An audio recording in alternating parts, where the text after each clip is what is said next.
Going to start the third Dhamma discussion, and we have received several questions, reports, and I invite Sharanga to present the questions. Today is Thursday, the 1st of May 2025. This is the third question and answer session of meditation retreat conducted by Most Venerable Panadure Chandaratana Thero at Jhana Meditation Retreat Center, Serpentine, Western Australia. I think, Bhante, as a result of your request yesterday, we have lots of questions today. A total of 17 questions. Okay. 12 in English medium and 5 in Sinhala medium. Right. Bhante, I will present all the questions written in English first. There are 9 questions related to the meditation practice and 3 questions on fundamentals. Right. First question, it's a report. Walking report.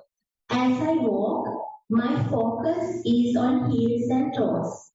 Distracted by sounds and thoughts, but focus comes back to feet. Sitting report. Focus is on breath. After a while, breath becomes light and subtle. I keep focus on breath. Body feels lighter sometimes. Question. On Tuesday, Bhante mentioned keeping balance between deep meditation and open awareness. Can you say more about this? End of question. Yeah, actually, for this report, actually you are still going through the first phase of your practice.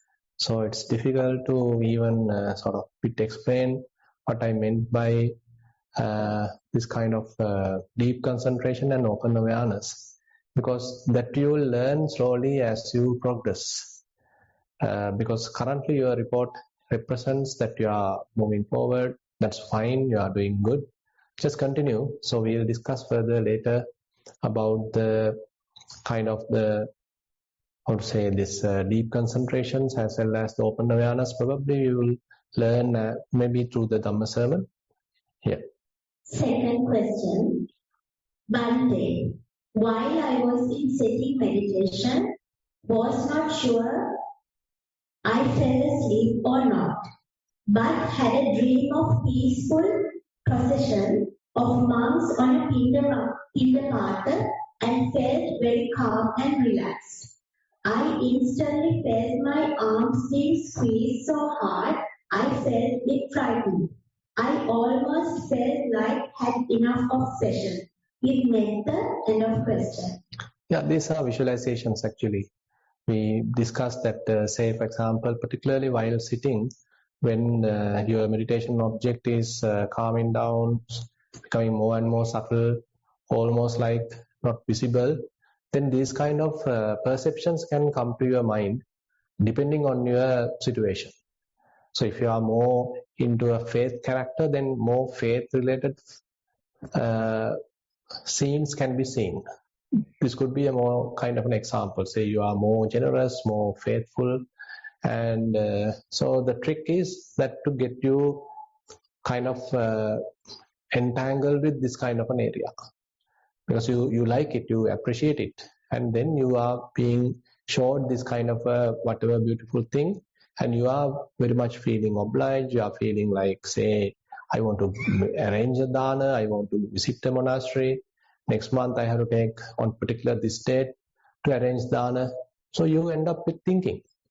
So your meditation somewhat drifted from the ongoing process to another entirely fabricated process.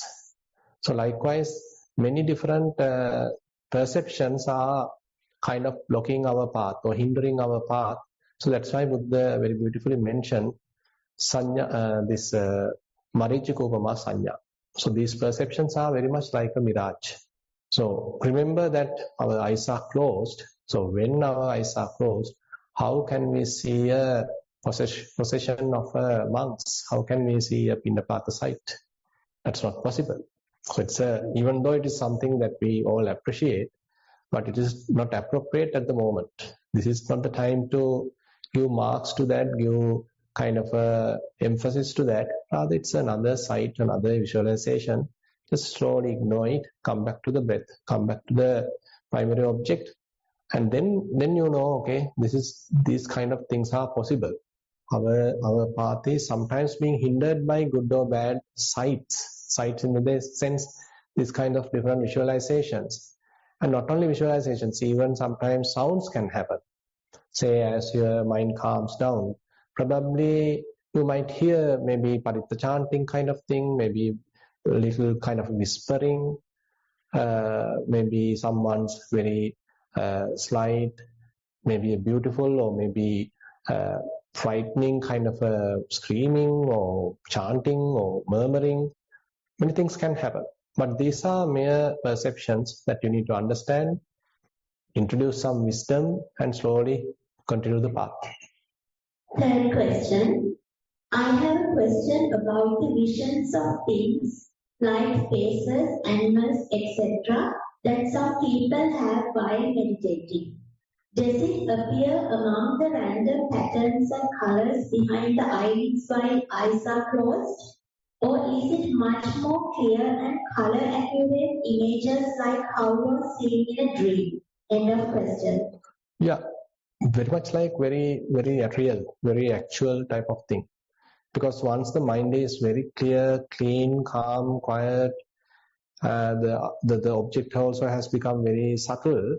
So you have developed some amount of concentration already.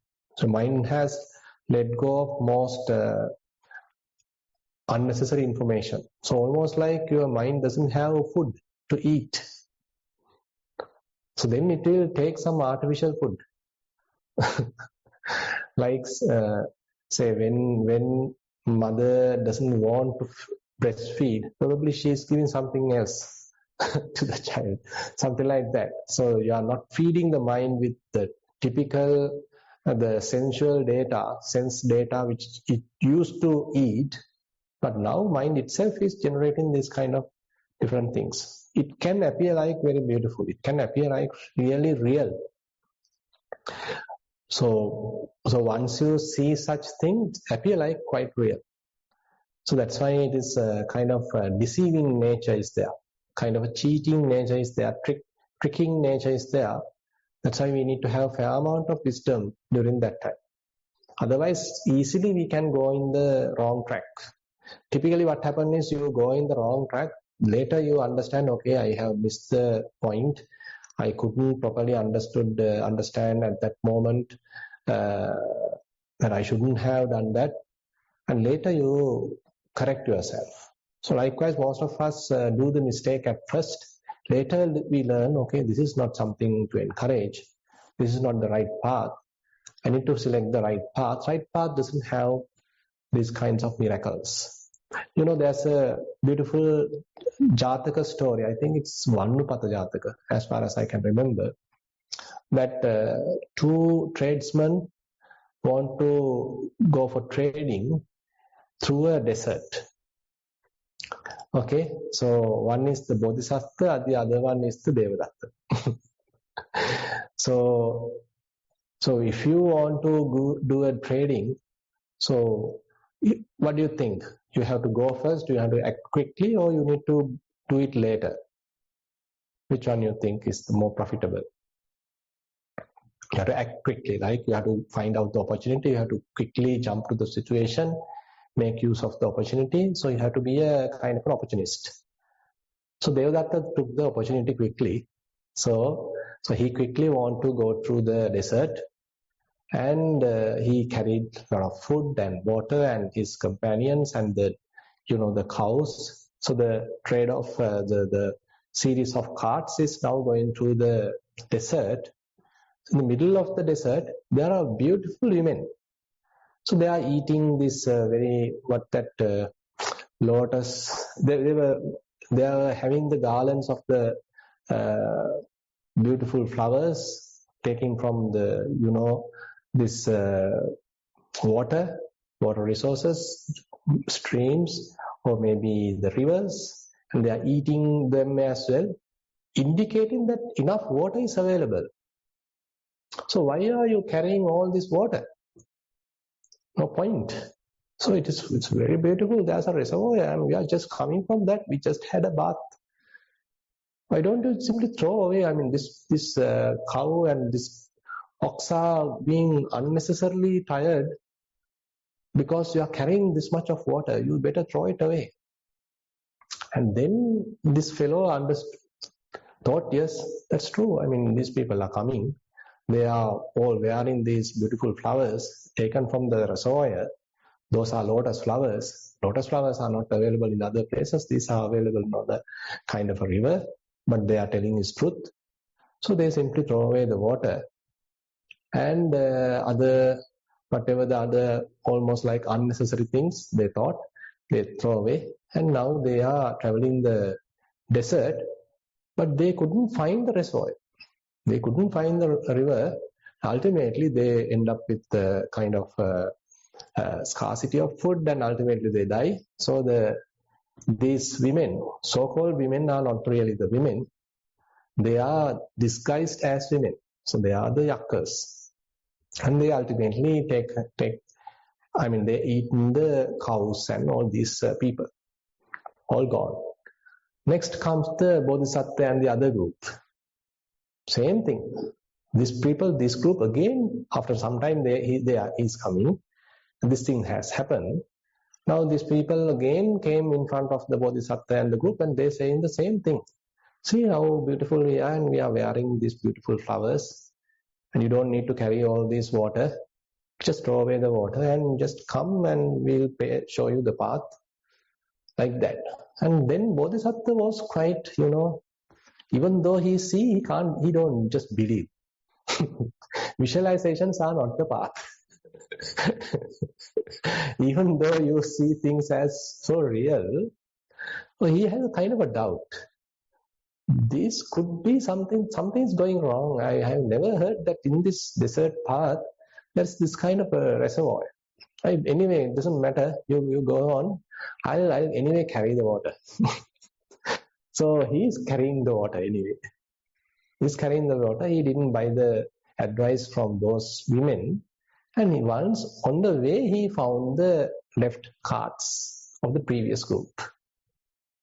Even the cows and the people were eaten. All the other valuables are still there. So then he understood what has happened. It's a very beautiful, interesting Jataka story. Then he gathered that goods as well, and then he went to the other side, crossed the desert thoroughly crossed the desert properly without any trouble, and he had much benefit, much profit.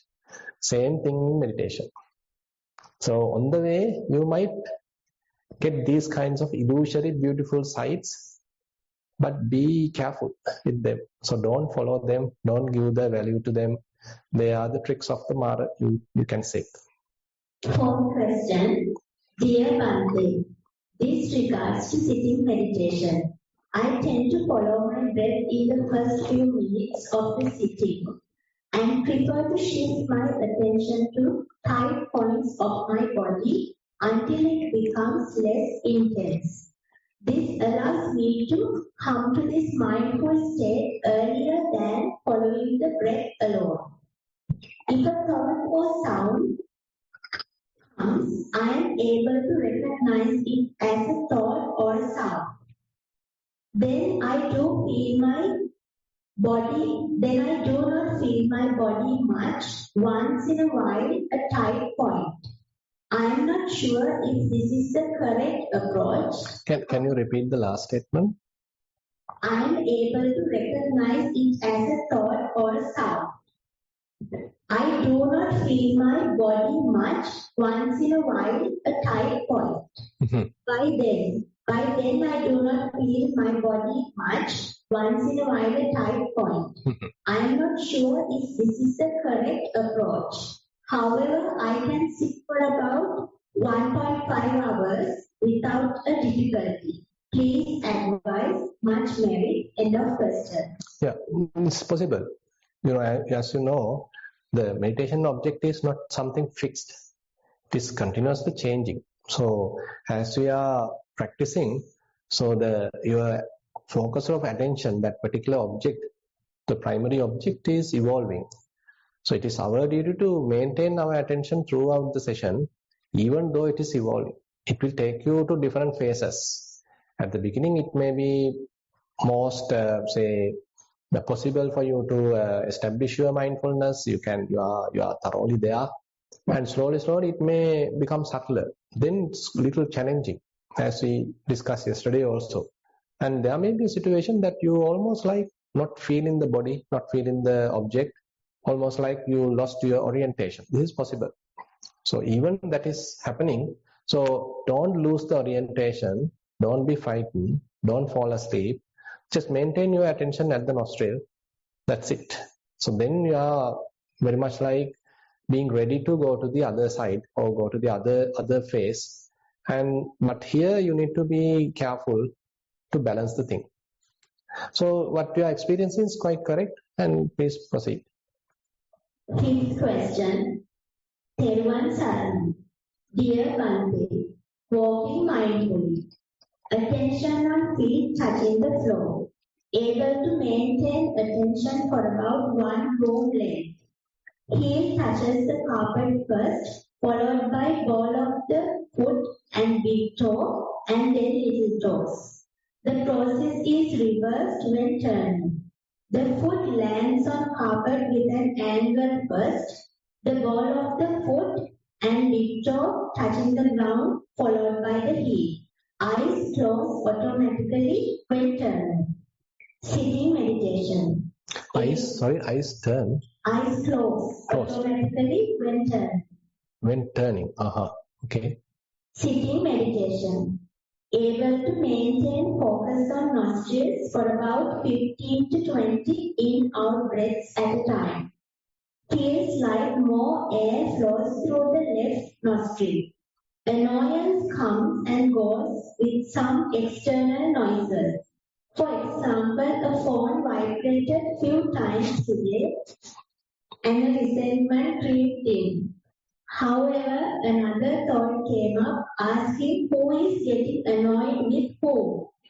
Attention come back to breathing. Thero Saranai, end of question. Yeah, good. I mean, you have written the bare truth. That's good. That's what we need also. And so during the turning point, during the walking, so when you are turning, if you see whether it is naturally closing your eyes, so you purposely turn your eyes so that you are able to maintain the mindfulness. Because sometimes we are being too much careful about the turning part. So therefore, you are too much careful, too much emphasizing the thing, and then probably you are closing your eyes and without, being distracted, you want to turn. But don't worry, I mean, just relax in a relaxed mood, just turn. Let the mind to distract, don't worry. With time, you'll correct it. So while turning, there is a possibility that your mind get distracted and you are unable to maintain mindfulness. Doesn't matter. But with time, you'll be able to succeed. So don't put too much effort. Don't be too serious. In a relaxed, joyful way, just have a walk. And slowly you will go. You will find the art. And anyway, your report indicates that you are kind of effortful, and that's not a bad thing. But kind of balance the effort. And what's the last part asking? However, another thought came up asking who is getting annoyed and who. Yeah, that's right. That way, actually, we are doing in the proper direction, because it is not a self-centered practice that we are encouraging here. So it is that I am here to become enlightened. No, I am here to practice meditation. So who is sitting next to me? Who is making sound? I am being irritated. So this kind of a mentality is very difficult. So there is no any kind of a cordiality or any kind of a healthy type of mentality. Rather, kind of a more self-oriented, more selfish kind of a. But what we need is a more relaxed, more compassionate type of mentality. and that is very smooth in a way. That will be more helpful. And ultimately, what we need to understand is also very similar. But what we are going to understand is that here there is no self, even outside there is no self. But that also not mere as a philosophical statement, but through investigation, by doing some thorough investigation. So anyway, when we are working in a somewhat aligned way to that final goal, that is more suitable, more relaxed. And so as you have properly pointed out, so with whom that I am being annoyed, and who is here to be annoyed? It's a very interesting question, very nice. So you are challenging that inner compulsive egocentric thinking, and so you are slowly minimizing it, diluting it. Interesting, quite nice, and please continue. Sixth question. Bante, thank you for the opportunity to take part in this retreat that will help me in my meditation practice. While I am sitting in meditation, I fall asleep at times. Go to a sleep mode, but I am not sure whether I am at sleep or in between as I am aware of sitting. Please advise me to overcome this as I get frustrated for not being able to be awake with metta. That is another question. Yeah, one more. So this is actually a very common thing, because in the meditation retreat there is nothing much to do. So you are supposed to simply watch a very neutral type of an object. It's quite ordinary thing. So you feel bored, naturally you feel lethargic, naturally you might feel drowsy, and ultimately you fall asleep. That is quite natural. So don't think it's a unique problem to you. It is quite a common problem. So I too have went through that. But slowly we need to wake up. We need to refine our faculties. We need to fine-tune our faculties, sharpen our faculties. Then we are learning how to be awake even with this subtle object, even with this neutral object. Because what happened with our typical way of living is our faculties have become very blunt-like. So for them to be awake, we need to supply a lot of energy. We need to agitate them. Say, for example, when you are watching a movie, if it is simply having very still pictures, there is no any excitement, no gunfights, no say sex abusing, no any of these kind of thrilling thing, you feel bored. So what we are expecting is kind of an excitement. That is what our ignorant nature is always looking for. But that is not the path. So therefore Buddha's the meditation objects, what he has recommended is completely going against that natural habit, wrong habit. That's why we need to be kind of careful, and again be little patient till our faculties are sharpened, properly attuned towards that natural, neutral objects. Because we were doing in wrong way. We were handling the path or handling our life in a different way. But now we are trying to correct it. It will take some time, so have some patience and continue. So the falling asleep is kind of an early issue, but that you can of course abandon, overcome. And anyway, if you feel it is difficult to overcome, probably you can encourage more walking meditation. Then as you are further developing mindfulness through walking, later you can come back to the sitting. Second part of the question. While walking, when I focus on steps, I tend to miss the focus on breath. I understand that I need to focus on both. Please advise method again, Bante. Yeah, not at all. So while walking, don't practice anapanasati. While walking, do the mindful walking. Because mindful walking is a separate practice where you are giving, you are learning some other skills actually. So mindful breathing will teach you some kind of skills, and mindful walking, while emphasizing those skills, as well as it will teach you some other skills. Say, for example, and Probably, I don't know, we can show the videos. Percy, we can't show the videos, no? There's no way, no? Tomorrow? Probably we'll try to show some videos tomorrow.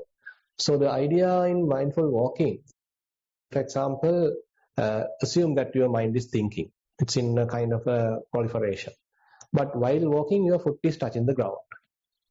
So it is a hard hit actually. Say, even though here we don't get strong sand or that kind of thing, so you may get a soft hit. So your foot is touching the ground. So that is being thoroughly felt by your body. Because even though your mind is on a dream, your foot is touching the ground, that is being felt. So take that attention to the touching sensation that is more prominent, and then that dream being broken at that moment. It's being disturbed. Then again assume that your mind go to the distraction, and again the next foot is touching the ground. Again it is hitting the ground. Again take your attention there. So likewise you slowly removing the unnecessary thinking, obsessive thinking, and you are now slowly able to establish mindfulness on this on the foot, on the walking. And later you will understand, okay, now I'm here to learn the kind of information in this sensation. I'm not merely trying to say left, right. Rather, I'm here to look at more detail about the step. So which part of the foot is touching first? Is it the heel? Is it the toes? So likewise, now you do a little bit of investigation there as well. So that is another stage. And not only that, even now if you consider the walking, so it is not the same place that you are supposed to pay attention. Now in Anapanasati, you are supposed to maintain your attention continuously at the nostril. But at walking, it is continuously changing. It's a dynamic process. So while you are walking, at once you have to pay attention onto your right foot. Next, you have to pay attention to your left foot. So your attention has to be shifted very quickly to the other place. So how quickly you can shift your attention precisely to a particular place. So this skill is very, very important for Vipassana practice. Whenever you want to precisely, properly focus your attention to any place in the body, now you have to have that skill being developed. So that is what actually many benefits that we are getting through walking meditation. So therefore, don't practice Anapanasati while walking. Just practice walking, mindful walking during the walking practice. Then you get some other skills integrated to your practice. Seventh question. I am a serious meditator and have meditated for many years. Within brackets, Vipassana, I have experienced anicca and anatta during meditation. However, I would be grateful if you talk a little bit about accepting illness and death for ourselves and for our loved ones, husband, children, siblings. We are a very close family, and I think though we are healthy now, we need to prepare from now. Can you give us some practical steps to start preparing? This will help everybody here as well. Thank you. End of question. Actually, it remembered me a beautiful sutta uttered by Venerable Sariputta. It's called Baddhaka Sutta. So he is giving some advices to venerables. If you want to die peacefully, then these are the things that you need to follow. One thing is na kamma ramo hoti, na kamma ratu, no kamma ramatang aniyuttu. That means don't have too many stuff, too many work. One work after the other work, not encouraged. So you have to have some peace of mind. You know that we used to occupy our mind. We won't occupy the mind. So once you finish one task, maybe while you are doing that task, you are thinking of another task. So I am almost going to complete this task. What next I am going to do? What is my next project? So then you are jumping to that project. Then you are involving with that. So while you are doing that, now it's always getting closer to the end. But still now planning what's next I am going to do. Okay, now you are jumping to that project. So throughout your life, you are fully occupied, always busy. So this does not lead to a good death. Because your mind is fully occupied, you have no time to look after yourself, look after particularly the spiritual side, because spiritual side requires a lot of resting, a lot of calming down, relaxing, looking at yourself, self-reflections, all these things are there. So therefore, one advice given by Venerable Sariputta in this Paddaka Sutta is don't get involved in too many activities. That is first thing. Second is the Niddaramo Hoti. So the opposite. Say you want to always sleep. You don't want to work at all, you want to sleep. So don't be in that either. So sleeping. You are waking up maybe at around 9 a.m. and have a breakfast and again want to have a nap. And then you wake up for the lunch. After the lunch also you feel heavy and you go to sleep. And next you wake up for dinner. And after dinner, so you go to sleep. Everything your parents are preparing or something like that. So that is also not going to work. So then you are almost like dead. Every day you are most spend your time in a say inefficient way. So therefore don't do that. So instead you have to be more kind of vigilant. And third, the Bassaramo Hoti. So don't involve too much of talking, conversations, talking. So if you are into more talking, so nowadays it is not that you need to meet a person in person. Rather you can even talk over the phone again and again. It's too much of talking. So that is also not encouraged. So limit your talk. Whenever you want to talk only what is appropriate, only necessary. Don't go to excess talking. So that is also discouraged. So know what you are talking, the limit of talking, and have a kind of a balance in it. And next is the Nasanganikaramo Hoti. Don't socialize too much. Nowadays you don't need to even go to the group, meet the friends to socialize. So social media is there for you to socialize. So these are the tricks actually the Maras is putting over us. Now either you can go to the birthday parties, this party, that party, get-togethers. That's one thing. Otherwise you can enjoy WhatsApp groups, Facebook, that book, make this book, all that. So you are fully engaged. You have no time to look after yourself. Social media is consuming all your time, and you can look at videos, YouTube, and commenting to your own postings.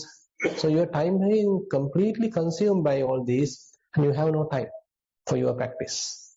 Without your knowledge, time has consumed. So the advice is don't be too much Sanganikaramata. And na Sansaggaramatu. That means very close, intimate relationships, that is almost like you are unable to let go of.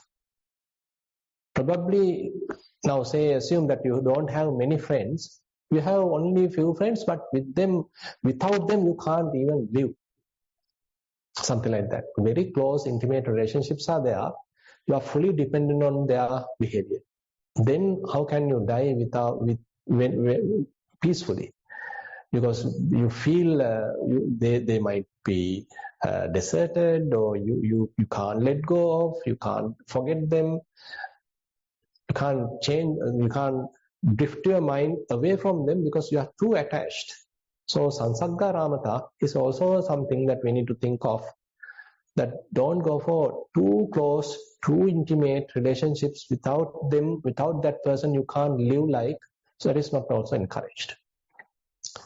And then the last one is the most important one, na papancharamo hoti, na papancharatu. So don't encourage proliferation. Obsessive thinking, too much thinking. So that you need actually meditation. To address those, actually you need meditation. So when you are practicing Anapanasati, so calm down thinking. Actually Anapanasati is a very good technique to reduce thinking. Vitakkupacceda. So there's cut off the thinking. And maybe mindful walking is a very good technique to calm down thinking, to reduce thinking. But later, with Vipassana, you will understand the tricks of the mind, how the thinking being promoted, how you are contributing to towards this thinking. All that once you understand, then you can withdraw from that participating into thinking. Only thoughts are coming and going, and time to time now you have kind of silence, inner silence, and rest in inner silence. So likewise, you need to enjoy that inner silence. Then you learn an entirely different path.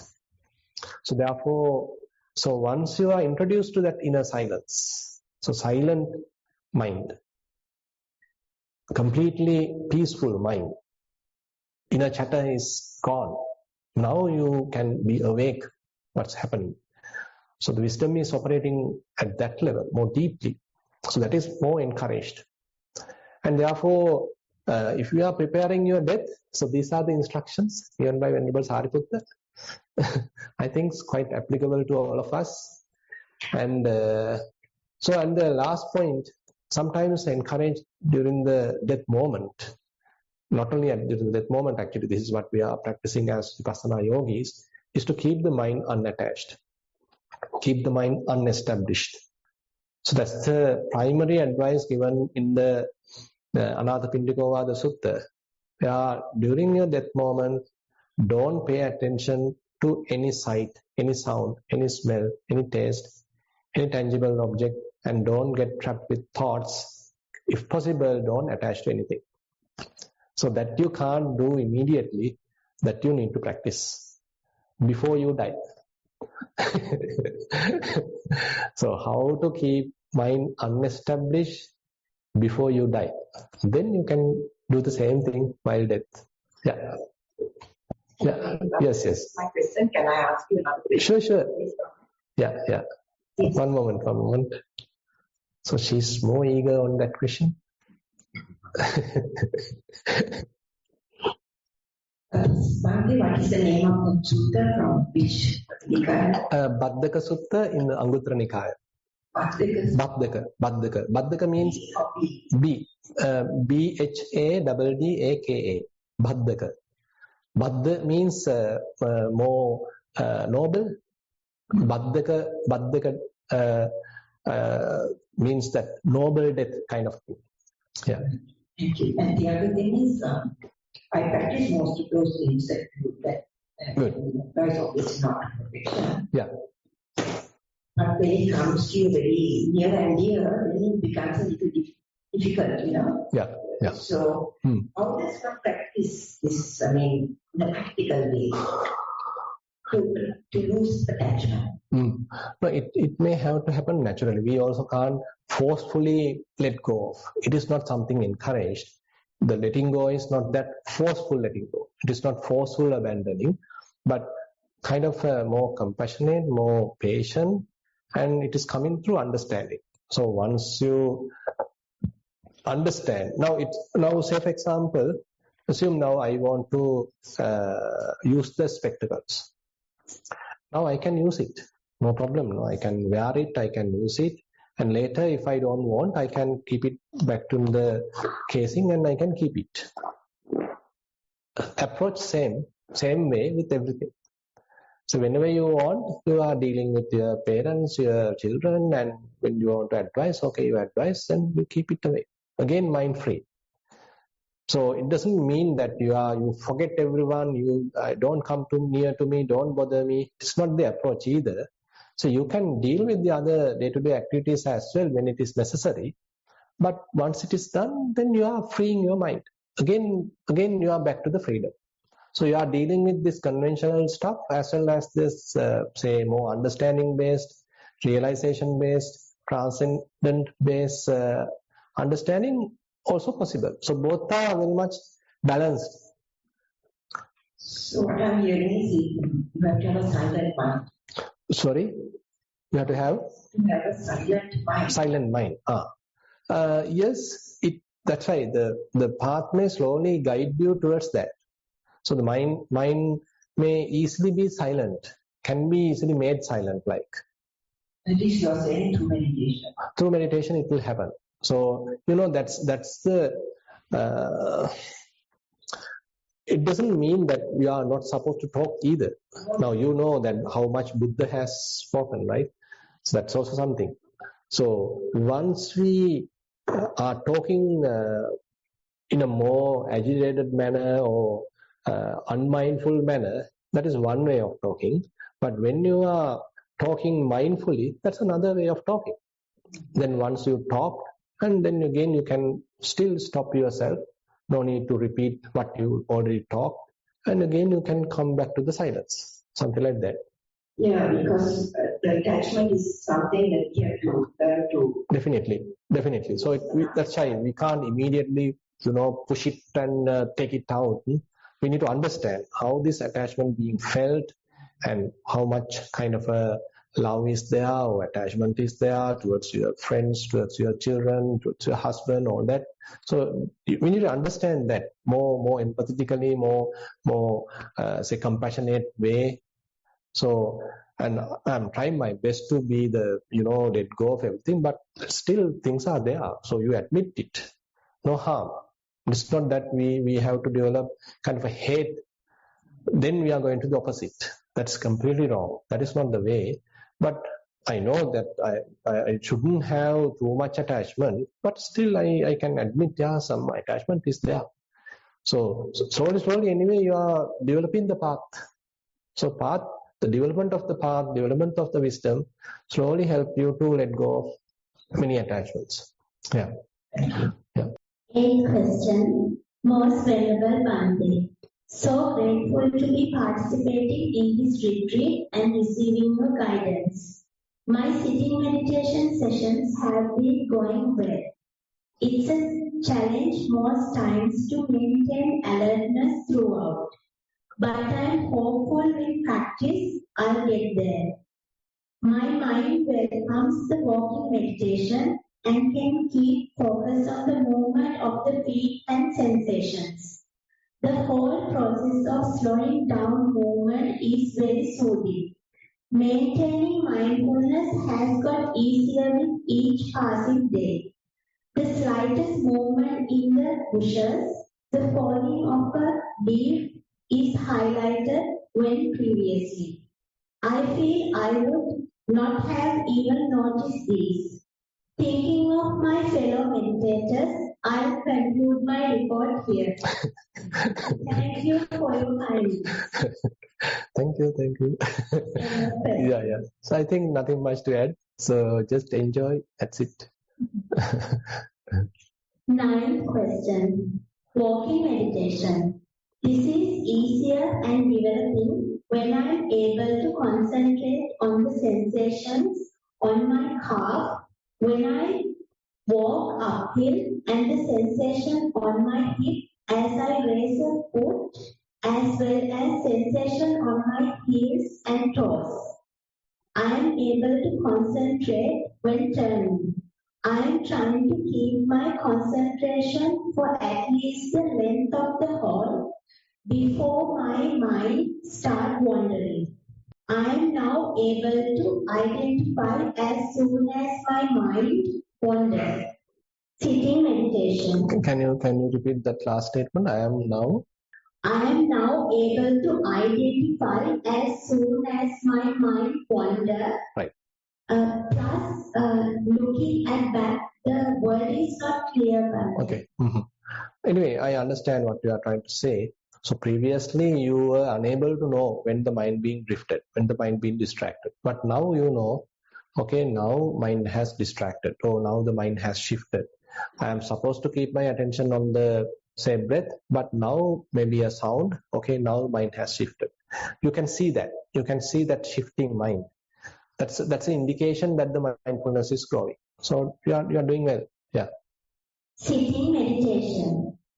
This is still difficult for me. I start well with the sensations on my body from head to toe. I sometimes have visual images and colors and sometimes patterns on these colors.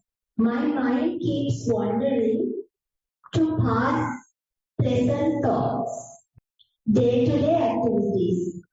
This is the easiest for me to develop as I can focus on each activity I am involved in. Example, chewing food, keeping spoon down, taking a sip of water, swallowing. I think each activity is different from moment to moment, where as breath as concentration. With deep gratitude for your teachings, I am learning something new every day, which I believe will help my practice. End of question. Yeah. So I think nothing much to tell you. So you are learning and slowly picking up the path, and this is a kind of a training. And because mere theoretical understanding is not enough. That is what we need to emphasize. So you all know, this is the path, this is the correct thing, but still mere theoretical understanding is not enough. So we have to train the mind, because the mind is now subjected to very, harmful habits. Now, in order to overcome those wrong habits, now again and again, we need to develop a proper habit, a correct habit. Then only we are able to overcome the wrong habits, bad habits. And therefore, again and again, we need to come to the practice, again and again, continue the practice. And even once you go home, that's what you need to do. Then maybe you will slowly understand the skills, understand the benefits, and I think you know what I'm trying to say. Yeah. 10th question. Dear Bande, is it possible to list the within bracket Vachikamma things you should not say as mentioned by you yesterday during the Dhamma talk, please? Thank you. It meant the end of question. Vachikamma. So actually, through the words, through the speech, so there are Michcha Vacha and then Samma Vacha. So these are quite known to most of you. So Musavada is the wrong thing, one wrong thing, where you are purposely, intentionally lying. Musavada. So that you need to avoid. So Musavada, Veramani is the right speech. And then Pisuna Vacha. Pisuna Vacha is the what you call kind of divisive speech. You ask from someone and then you go to another one, and you ask from him and you go to the other one. Then there's a clash between these two people or these two groups. So then there's a split between the people. Instead, what you are encouraged is to make them accord, make them agree, make them unite. So Pisuna Vacha is something that you need to avoid. Pisuna Vacha Veramani. So proper thing is to avoid Pisuna Vacha, avoid this divisive speech, and encourage the unity among the people. And then third is the Parusa Vacha. Parusa Vacha is where you are using some harsh words. So people are feeling sort of offended. They feel kind of embarrassed by hearing them, and they feel utterly collapsed by hearing that. So the harsh speech, maybe using even filthy words, so that has to be totally avoided. Instead, when you are talking, talk smoothly, properly, something that the others can hear nicely, they like to hear. So that is the instead of Parusa Vacha, now you are turning it to a better way of talking at proper time, appropriate time, with correct words. That is something. And then ultimately the Sampappalapa. Sampappalapa is the gossiping, where you are using some unnecessary chattering, keep on talking, and completely ignorant way of talking. No point of, you are simply wasting the time, not only yours, even the others. And therefore, would they encourage, when you are talking, just know what you are really talking. Is it the correct time to talk? Is the other person in the proper mood to listen? And is it true that you are talking? And you have the proper attitude to talk.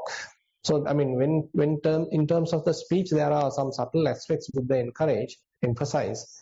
So even though it may be the truth, so you can't simply throw it. But you need to find out the proper time. Okay, is the other person in the right mood? Even though what I'm trying to say is the correct thing, right thing, is the other person is ready to receive it? Is he in a good mood? So, and I'm also having kind of a compassion towards what I'm going to say.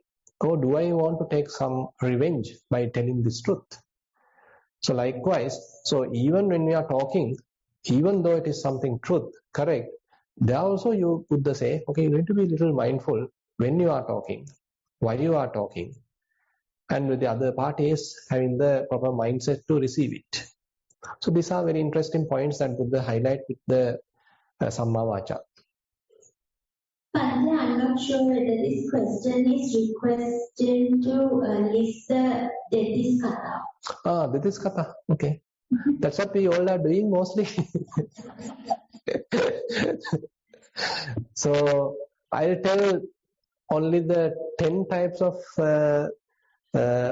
speech that Buddha encourages us to say, and then you will understand everything else is coming under this katha.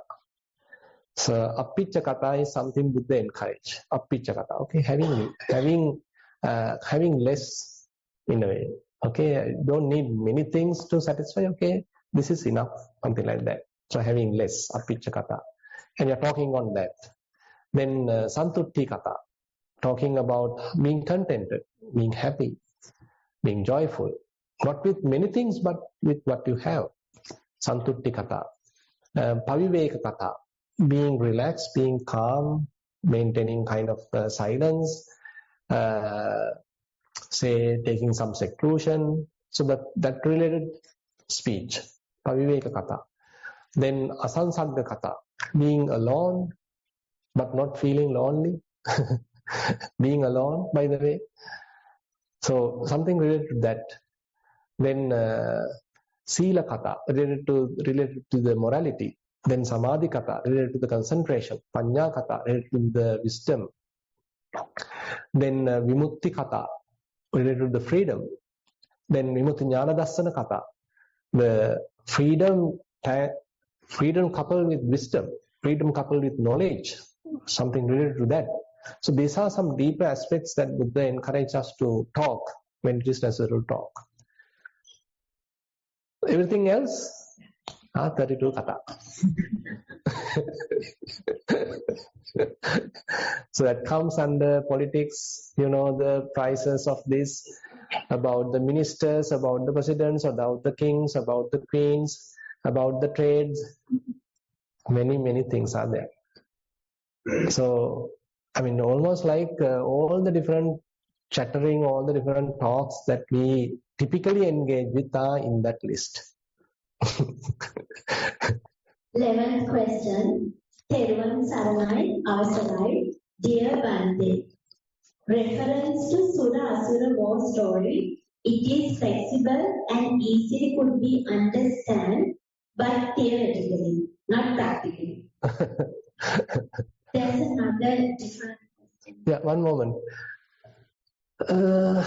Practically. So I also haven't seen that.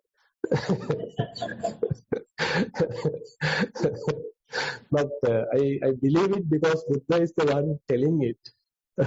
Saying monks, okay, there was this kind of a battle between Sura and the Asura. So this is the indication, this is what they went through. So Buddha know that. So, but I'm sorry that I didn't know that. So I had to believe it based on the faith. Yeah. The Dagga Sutra? The Jagga Sutra, yeah. So same thing. Actually what happened was, at first Asuras were almost like winning, and Devas were almost like defeated, and then King Satta was going through, and then anyway he's instructing his fellow people, Devas, to how to look at his post, his flag. So that incident also Buddha used in the Dajjagga Sutta. But Buddha is saying, by merely looking the flag of the king, that is not the proper way to overcome the fear. You need to, if you are reflecting the Buddha, if you are reflecting the Dhamma, if you are reflecting the Sangha, that is much better refuge. So likewise, very beautifully he mentioned that in the Dajjagga Sutta as well. So therefore, it is not something kind of a mystical or mythical something. Maybe we don't know, because we know only a limited amount. So don't think that we know everything. Even though the science is developed today, we didn't get any message yet that they have visited Chatur Maharajik. Oh, Tusita or Tavatensa? No message yet. So they were unable to go into any of these places, even though they are looking at Proxima Centauri and all this and that. I don't know. So therefore, it's very difficult for us to simply say something is not available merely based on the today's evidence. So, and today's science has revealed something, but which is not known, say, 100 years ago. But 100 years ago, if I simply believed, okay, this world is flat. Say 200 years ago, if people are saying, 500 years ago, if people are saying, okay, this world is flat, I'm simply believing it and fixated on that. But today we know it is not flat, it is spherical. That's something they found. So likewise, so the capacity currently available does not guarantee that we know everything. So there are things that we don't know. Yeah. In this conventional world, how can we transact our day-to-day business without I or me or mine? Yeah. You may also instruct us to not to allow mind to control you, and you should control the mind. Without I or me, then who will control the mind? Mm-hmm. In other words, without I or me, who will attend to the Nibbana? Very interesting, very interesting. I will attend to Nibbana, isn't it? Please clarify. Yeah. Till I am there, you can't attend Nibbana. The opposite is true. So that's why our theoretical, our logical understanding is little go against the Dhamma in a way. So we are very much like used to think like that. There is a person, there is an individual. That's what I want to show you on the very first Dhamma sermon. How this I-making has very much fixated into our mind. Our parents, our teachers, our society, our school, our education, our university, social status, all that is emphasizing, yes, there is an I, there is you. That's what we believe. So I can understand what you are telling, but don't worry at the moment. You may attend Nibbana. just continue, because it's very difficult to just merely trying to convince you theoretically. So that's why we are using various suttas from the Buddha's teaching to explain things, explain Dhamma, but don't merely buy what I'm saying. Just continue the path. The whole Vipassana practice is a kind of an investigation. So are you taking this body as I? So investigate. Through Kayanupassana, that is what we are trying to do. So through Kayanupassana, what we are trying to do is to know whether am I taking this body as me, body as I, body is myself. Then you are doing Vedananupassana. So Vedananupassana, you are trying to investigate, okay, am I taking feelings as me, feelings as myself? And then Chittanupassana. Am I taking thinking, volitional thinking? Do I taking thinking as me, myself? Or my awareness? Say when I see something, am I the one seeing it? When I hear something, is there a person who is hearing? Smelling, tasting, touching, thinking? Is there a person who is going through it? So you need to investigate. So we are investigating all that. Dhammanupassana also similar. So likewise, so this whole practice is a kind of an investigation. Which part, which aggregate, currently I am taking as myself. Yeah. This is the last question in English, but more like a request. Venerable Sir, can you please go through the element meditation during the guided meditation time in the morning? It will be helpful for all, I think. Thank you. Sure, definitely. I'll do that tomorrow and no harm. Yeah. අවසරයි ස්වාමීන් වහන්සේ සිංහල මාධ්‍යයෙන් අපිට ප්‍රශ්න පහක් යොමු වෙලා තියෙනවා. ගැටළු දෙකක් භාවනා අධ්‍යක්ෂණ සම්බන්ධයෙන් අනෙක් ගැටළු තුන ධර්ම කරුණු පිළිබඳවයි. හරි. පළවෙනි ප්‍රශ්නය ගෞරවනීය ස්වාමීන් වහන්සේ සක්මන් භාවනාව මුලින් වම දකුණ වශයෙන් බැලූ මම දෙවනුව ඔසවනවා ගෙන යනවා තබනවා ලෙසත් බැලීමි. තවද මුළු ශරීරයම සලකා as a whole ද බැලුවෙමි. කොටස් වශයෙන් වෙන වෙනම සලකාද බැලුවෙමි. මගේ දෙයක් නොවේ ලෙස සලකාද බැලුවෙමි. නැවත නැවත ලෙස සිදුවන අනුවර්තී චලන රටාවටම අනුගත වීමේදී මට දැනී ගියේ පොළවත් මගේ යටිපතුලත් දෙකක් නොව එකක් ලෙසය. මමද පොළව වීමි, පොළවද මම වීමි. මේ දෙකට බෙදන්නට පුළුවන් මටම නේද කියා සිතුවේ. තෙරුවන් සරණයි. ඒක හොඳ ප්‍රශ්නයක්. I mean, just before getting to this question, I would like to add another little bit to the previous question. So, I mean, not saying that there is no me, myself, I doesn't mean that we are rejecting the conventional reality. So, in the society, we need to use that. There is a purpose of using that, using the name, using the identification number, all that. That's a purpose. So, we are supposed to do that. So, don't think that since there is no I, you kill someone and say, okay, there is no I here, there is no person to die. So that is nonsense. That is not the point. So we can't misuse the teachings. So rather we need to admit that, we need to work on that, we need to understand, we need to properly based on the moral code. And later through Vipassana, so this is where we are talking more into the transcendent side, and that's a different story. Yeah. දැන් මෙතන මොකක්ද කියන්න ප්‍රශ්නේ? මොකක්ද කිව්වේ?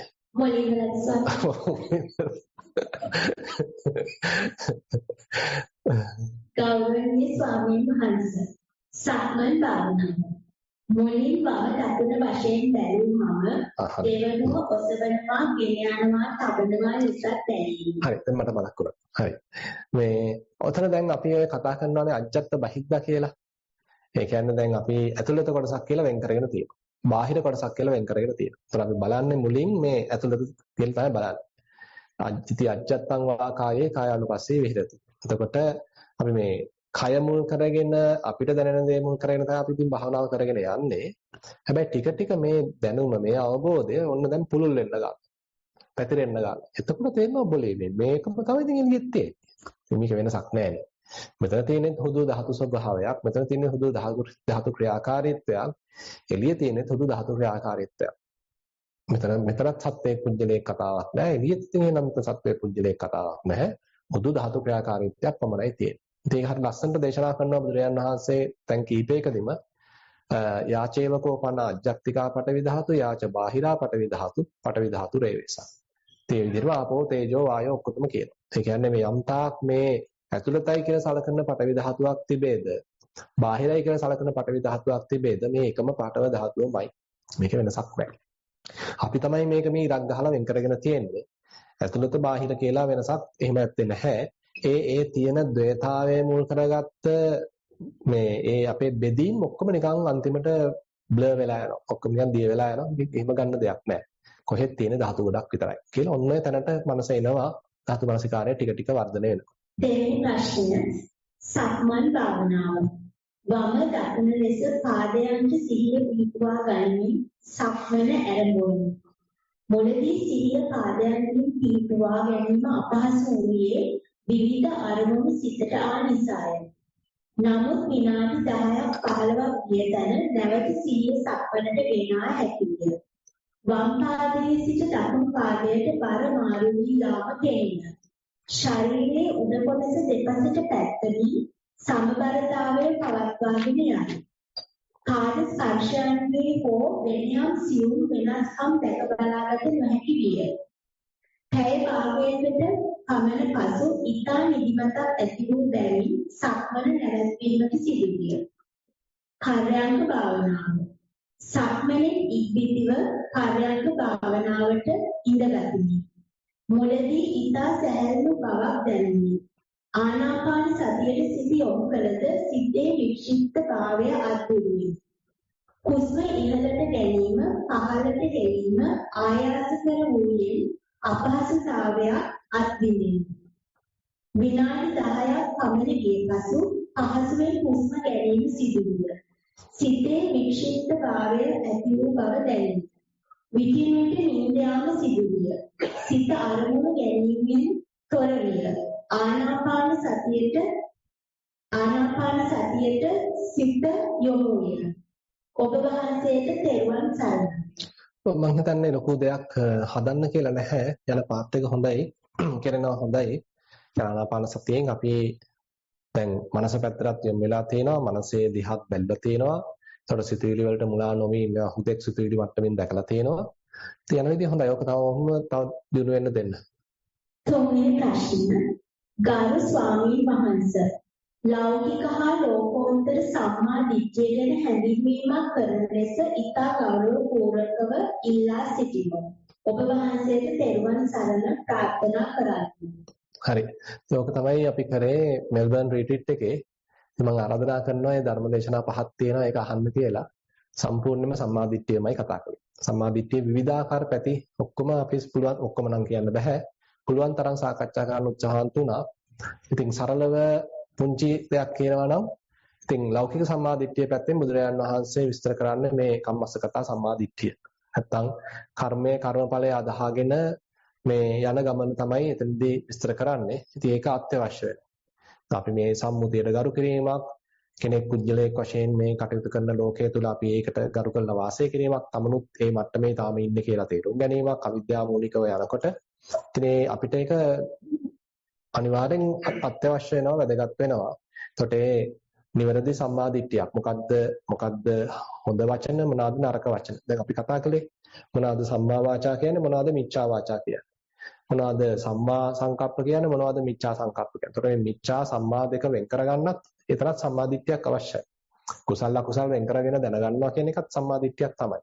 ඒක මූලික මට්ටමේ සම්මාදිට්ඨියක් කියන්න පුළුවන්. ඊට පස්සේ ලෝකෝත්තර මට්ටමේ සම්මාදිට්ඨියක් වෙන්න ඒකේ තියෙන ලොකු පරාසයක් පඤ්ඤා පඤ්ඤේන්ද්‍රයන් පඤ්ඤා බලං ධම්මවිචේ සම්බොජ්ජංගං සම්මාදිට්ඨි මග්ගංගං ලොකු පරාසයක් බුදුරජාණන් වහන්සේ පෙන්නලා තියෙනවා. ඉතින් මේවා ගැන ලොකු සෑහෙන විස්තරයක් අතරම මේ මෙල්බර්න් භාවනා වැඩසටහනේදී කරා. ඒ නිසා මම ආරාධනා කරනවා පොඩ්ඩක් ඒක අහන්න. මොකද ඒකේ සෑහෙන ගැඹුරකින් අපි සම්මාදිට්ඨිය ගැන විස්තර කරා. හතරවෙනි ප්‍රශ්නය ගෞරවනීය ස්වාමීන් වහන්සේ ඊයේ අප සාකච්ඡා කළ මාළුවා සහ ජලයේ උපමාව සැලකීමේදී මාළුවා සෑම කලකින් සිටින්නේ ජලයෙන්ය. ඒ පරිදිම අපි නිසගයෙන්ම සිටින්නේ අවදිය within bracket conscious awareness තුලවත් අපිට ඒ ගැන වැටහීමක් නැත්තේ නිරන්තරයෙන් බාහිර වෙන සංඥා නිසායි. එමෙන්ම නිර්වාණයේදී නිරන්තරයෙන්ම මා කෙරෙහිම ඇත. එය මට විශේෂ නොවන්නේ එහි ඇති සියුම් කම හෝ සරල වැඩකම නිසාද? මා ඒට විරුද්ධ නොවන නිසාද? මා ඒට සුසර නොවීමේ ගැටලුවක්ද?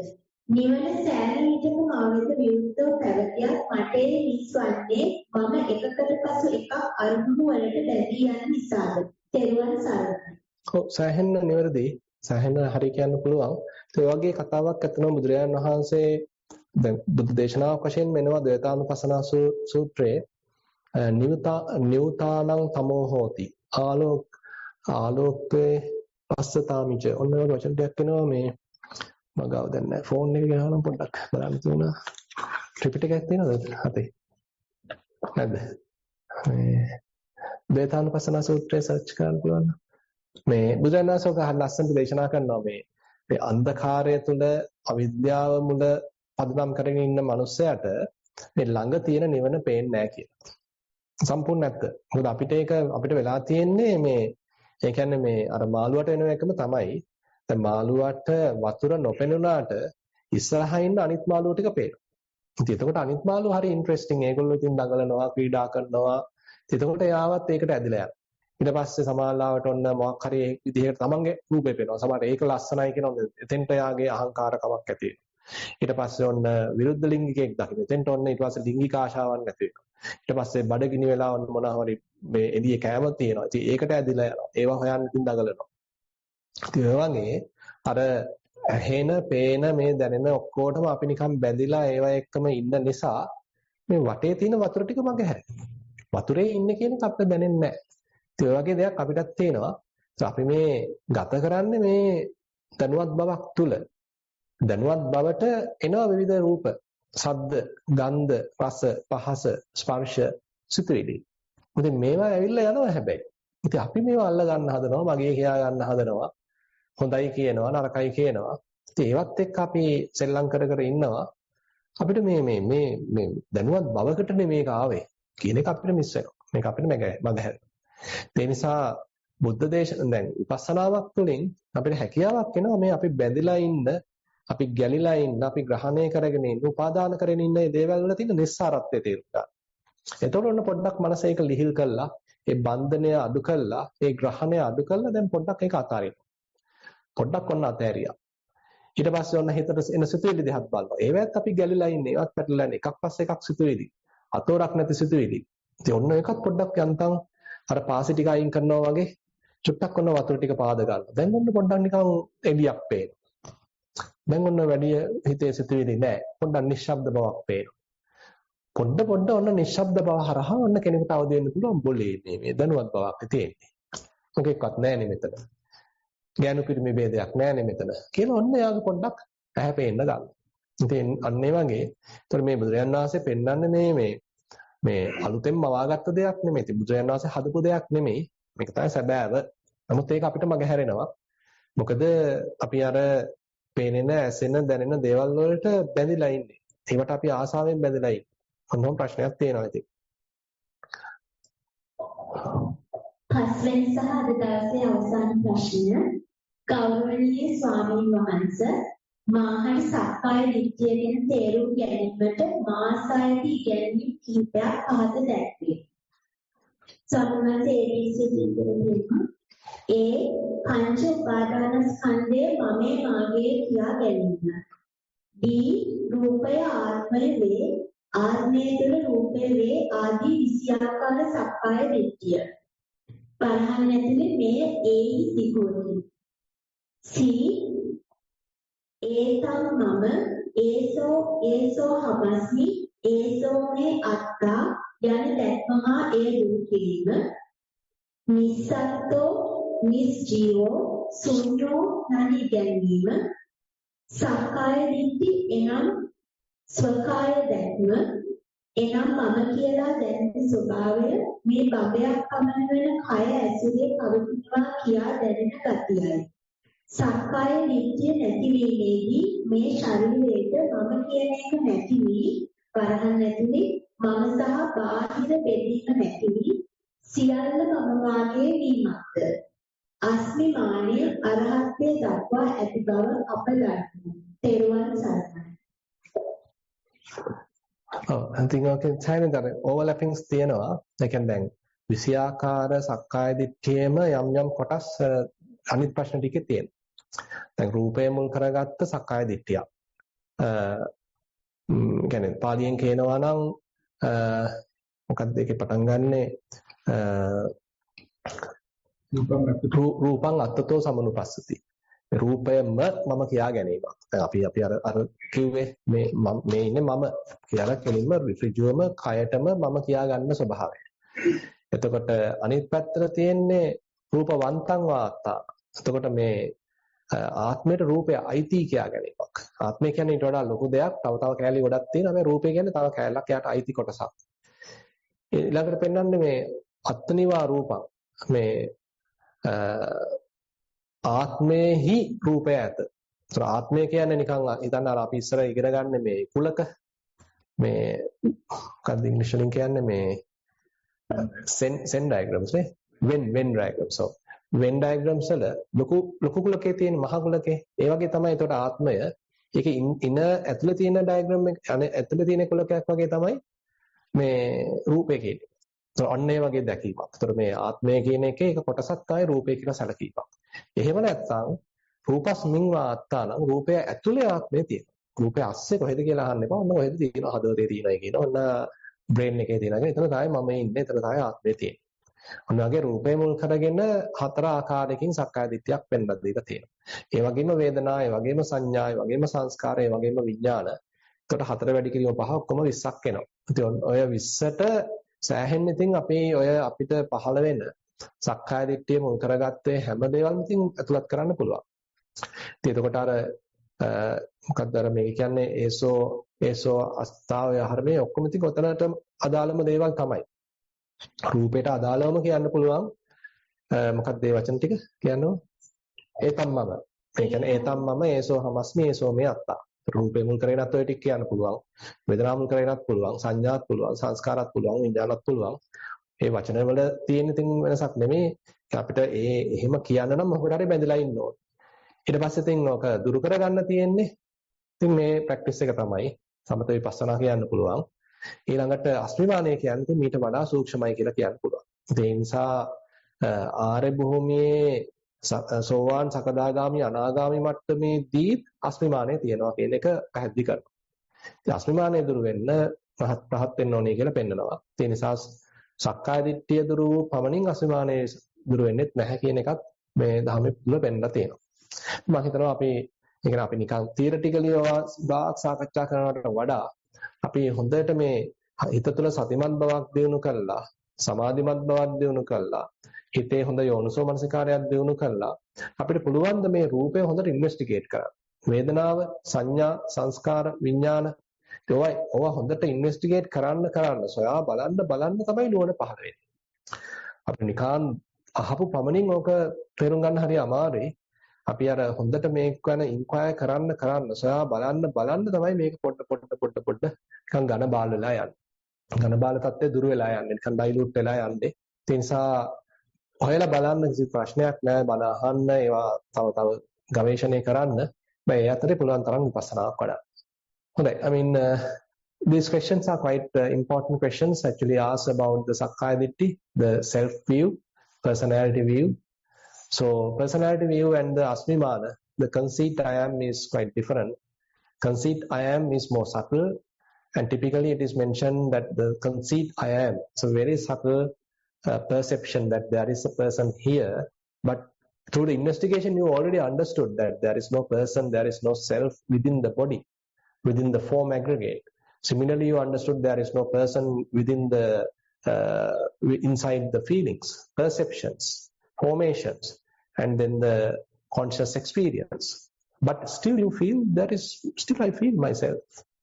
So the asmimana is so subtle, fairly inherently rooted in our mind. So it will be only abandoned through the arihat, the full enlightenment. But the sakkaya ditthiya, as you all know, is abandoned through the sotapanna phala. So once one penetrated that there is no anything solid available, things are very much like compact. Now probably you might have heard about the Ghana Sanya, right? So when the Ghana Sanya, the compactness is something that we can't understand, we can't penetrate, easily we get attached to it, easily we get attracted to it. Easily we say I am, because I feel this body is as one unit, as something, as one thing. Then easily I can say I am here. But more you analyze, more you kind of dissect to various different parts, then you can't find out a self, a person within any of these little parts. Then your sakkaya ditthiya is to some extent challenged. Which part having you? Is your head here you? Is your body here you? Is your nails you? Is your heart, is that you? Is your intestine, is it you? Is your urine, is it you? So likewise, if you are questioning each and every these dissected anatomical parts, then you find, okay, which I can't say any part as myself. So this is another way of attacking it. And then through the elements meditation, you are going to a more subtle way that you start feeling it, like feeling in the sense the operative dynamic process of the body. Now you are feeling as the process of the elements, how the earth element is operating, how the water element is operating, how the air element operating, how the heat element operating. And within this body, now you understand the operation of the elements, which is not different from what you understand from the outside. Outside also these elements are operating. inside also these elements are operating, then what's the difference? Then you start questioning, my goodness, there is no difference, no. So that's what one yogi has written today. So while walking, you understand, okay, this body is also having the same element characteristics, showing same element characteristics. So this earth also has the same element characteristics. So then what's the difference? Then you lose these demarcations. You lose these mind-made or human-made, say, margins. Now you have nothing to grasp. So this everywhere what you see may be the elements, operation of the elements. So likewise, the grasping become less and less, more you see like that, more you see wisely. So the Sakkaya Ditthi is fairly challenged, but still onto the Rupa, only to the form aggregate. But later if you are practicing, say, Vedananupassana further, then the feelings aggregate also similarly, you can understand that also impermanent, that's also come and go. How a feeling can be said as me, feeling can be said as myself. Similarly, the perception, different signs, different marks appearing in your mind. How can I say it is me, it is myself? Similarly, the thoughts, thinking. When the mind does not think, then where am I? If we consider thoughts as myself, when the mind stops thinking, have you dead? Are you dead? So likewise, very interesting. That's why we need to investigate. It is not that we simply here to blindly believe. Just investigate. That is why we develop mindfulness and say concentration and all these skills to do this thorough investigation. Investigation of the body, investigation of the feelings, investigations of various perceptions, thinking, all that. Then slowly, the Sakkaya Ditthi will be abandoned. Yeah. My body, Sakkaya Ditthi abandoned? Yes. Yeah, there's a question over there. I had a question about what you were just saying, and also in regards to earlier when we were talking about the non-self. Right. Because you were saying that feelings are not me, and when there are no thoughts, then where is me? And so if we distinguish between the thoughts and ego. Thoughts and what? Like the ego. Ego. What would you say to address the observer? Because there is something to observe. Observe, yeah. Because you said before that Vipassana, how we can investigate this. Correct. I was wondering, because you also said to know in theory is not to understand in practice, must understand in practice. Correct. I just wanted to know if you can expand on with the absence of thought and just the existence of an observer to observe through the senses of his body. And like you said, that the body is his part of me. Does that make the observer that is within the mind the true self or illusory, or is the body a vessel for this? And if the body is a vessel for this, what is this? The observer. Correct. Thing. Yeah. It's a good question. So basically, so the observer being the self, particularly as in your question, the most important part of your question is that. So is the observer a self? That's a very interesting question, actually very beautifully answered in the Kalakarama Sutta. Say, in Kalakara, you can refer one sutta called Kalakarama Sutta in the Anguttara Nikaya. Anguttara Nikaya, I think the fourth one, Chatukka Nipata. So Buddha addressing is in different way. Say, Dittan Dittato na manyati. Then Dattabang na manyati. Adittang na manyati. Dattabang na manyati. Dattarang na manyati. Now say, when we see something, so we typically objectify what we see. Right? Either we individuate what we see. So there's an individual I am seeing. Or we objectify. Okay. Now when I am saying this pillow, so it's a pillow I am seeing. Right? It's an object. And then I am seeing him. What's his name? Raminda. Yeah. Then when I have an individual called Raminda, so Raminda is what I see. So this is how we typically see. But when we are very much operating in the transcendent level, other than mere seeing, I am not supposed to objectify this, and I am not supposed to objectify him or individuate him. So mere seeing is there. Other than mere seeing, my mind is not very much like discriminatively focusing onto something. So, I mean, that has to be developed. So don't think it's a mere theoretical philosophy. Rather, through the practice, we need to experience something like, so you are able to see, like an overview, for example. So when you are looking at the whole thing as an overview, there is no one that you particularly discriminatively focus. Something like that. So, yes, sorry, I just wanted to expand a bit on one of the points I was referring to. For example, when you talk about seeing and observing, more than observation in a visual sense, let's say in meditation, when your eyes are closed and you're getting a visual perception, you can still perceive touch, sound, and other senses. Yeah, I'm coming to that. If one was to remove all the senses and perception, what would be left? Is there, let's say, for example, someone would say, like someone said earlier, I want to attain nirvana. If nirvana is a state where there is no I, self, what is it that attains nirvana, and what exactly is the, how would I say this, what is observing when there's no thoughts, there's no self, not self. Thank you. Yeah. So these are a series of questions. I don't think that we have enough time. So anyway, so I just want to, I'll just give some hints using what I want to tell you. Now, with respect to seeing, I'm just explaining only the seeing part. So with respect to seeing, so typically we create persons, individuals when we see, and we create objects when we see. But there is a possibility through the practice that you can go to a kind of mere seeing. You are not objectifying, you are not individuating, so the mind is not latching on to any particular thing. It's just mere seeing. That is one thing. And when you are going through such mere seeing, you are not making a self at there, or you are not neither making a self here.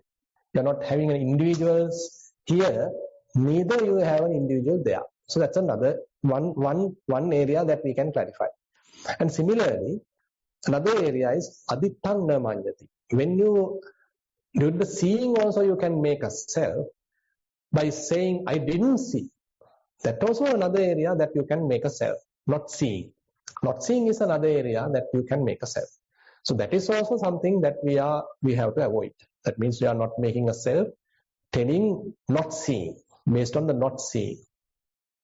And dattabang na manyati. That means we sometimes can make a self saying, I should see that. I should see that. It is something very important to see. You are not currently seeing, but you can have an imagination telling, okay, I should see that. Based on that, I am making a self. And the interesting part is dattarang na manyati, saying there is no one who is seeing. There is no observer who is seeing. That the beautiful thing is at the first level, very much like we are avoiding making a self outside. Just a mere seeing is there. Second one, adittang, not seeing. Based on the not seeing, you are avoiding the self. You should have to avoid the self, I making. And then that tabbang, there is something to see. Something to see. That also have to be properly avoided. And then the last one is the beautiful thing, dattarang na manyati, there is no observer who is seeing. There is no self who is seeing. So this is how very beautifully explained. But the thing is, we have to experience this. So till that, it is nice to question all these, very nice to question all these. But mere explanation does not give you a convincing answer. So I can keep on explaining the next part, the sutta, mutta, vinyata, all that, but still might complicate your investigation. Just continue the path. Time to time, as we continue the vipassana, there may be a situation like, say you are simply watching outside, but your attention is not latched onto anything. Think of such a scenario. It is not that you are not seeing either. You are still seeing. Still you see, but your mind is not latched onto anything. Your mind is not discriminatively locked into anything. Something like that. So that's why the advice to Bahir, dittya dittamattam bhavisati. So when you are seeing, it's a mere seeing is there. So your mind is not mixed with what you see. Something like that. So therefore Buddha's teaching in many different ways, indicating a kind of a direction. So the Vipassana path is helping to slowly align with that teaching. Yeah. Visualization is there as a phenomenon. No observer. It's like a CCTV with no proliferation. The mere phenomenon is there. We can say so. I mean, we can. On the other hand, we have to come to the Patissamuppada. So the senses are operating due to causes. When the light is available, when the focus is available, when the healthy eye is available, and all those conditions are available. So accordingly, the visualization may happen. The seeing vision may happen. So the internal organs and all that is now operating that visual data, and then it is giving us a signals to the brain, and that based on our past experience, past data, now you recognize it as so and so. Yeah, that's the last question then. Yeah, 236. So is it correct to say that we are just a process of conditions, and what reaches Nirvana is the end of the energy of the maybe Paranirvana is the true end, but when you get to Nirvana, that karmic conditions finish. There's no observer, there's no person there. Entering the Nibbana. It's just like a process, but we are an organic sensing process, and at this level we take it to the I. Even when we realize it, the process finishes by itself like a chemical reaction, or physics and chemistry and everything together. But there's still a body, and then till Paranirvana it's got to continue, not making any more karma, and then there's nothing afterwards. Yeah, we can say so. That's why even now when Buddha, sometimes he is saying, so even though while Buddha is preaching that we can see as an individual, he says there is no individual here now. It's gone beyond the reckoning.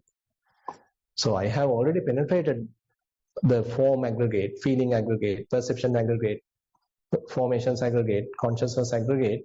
So all that is now abandoned. Nothing is now being grasped as myself. So Tathagata is, we can't simply say as a person. So likewise, so that wrong notion is already abandoned at the root of the Bodhi tree during his enlightenment. That's what he beautifully mentioned. So therefore, the Arahant, even though we indicate, okay, he is Venerable Sariputta, he is Venerable Ananda, something like that. So that is simply our conventional way of recognizing people. But internally, they have already given up the grasping. Internally, they don't perceive as a self. So therefore, we can't say that someone is attaining Nibbana. Rather, what we can say is that there was a process which ignorantly perceive that there is a person. Avidya, based on the ignorance, the avidya, there was a wrong belief that there is an existing person.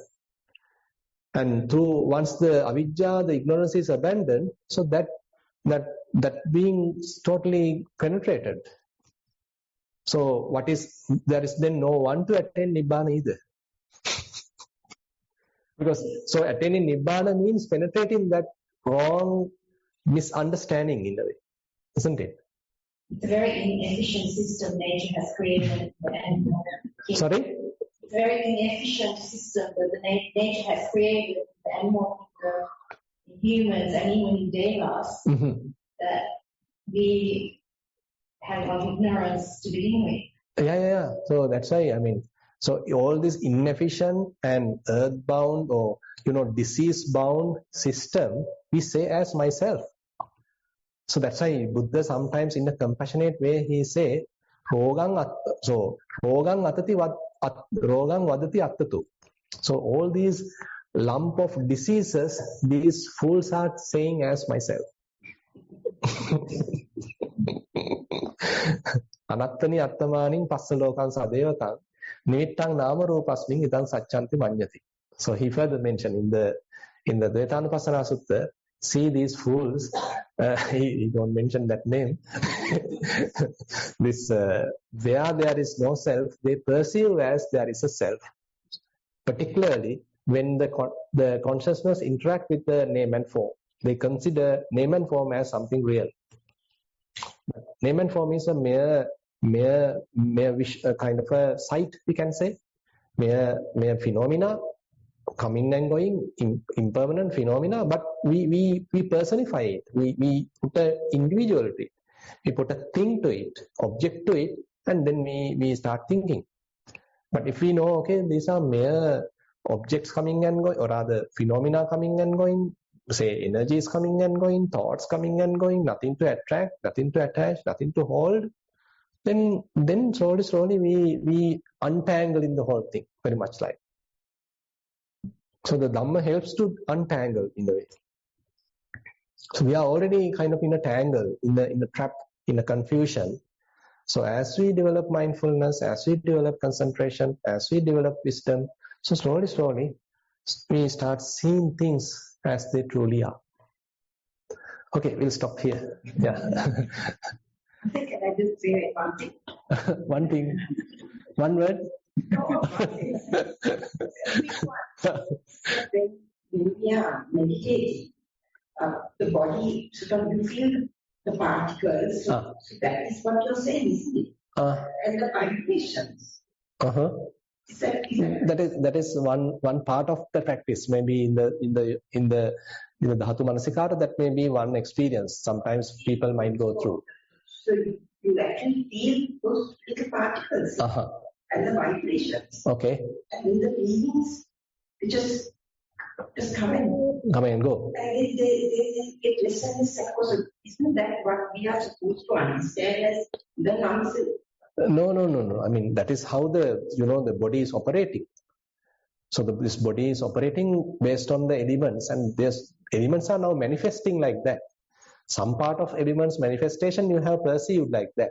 So these are vibrations, but sometimes you may feel it as solid, maybe flowing, maybe moving, maybe heating, and all those are still elements, how they are operating, how they are manifesting.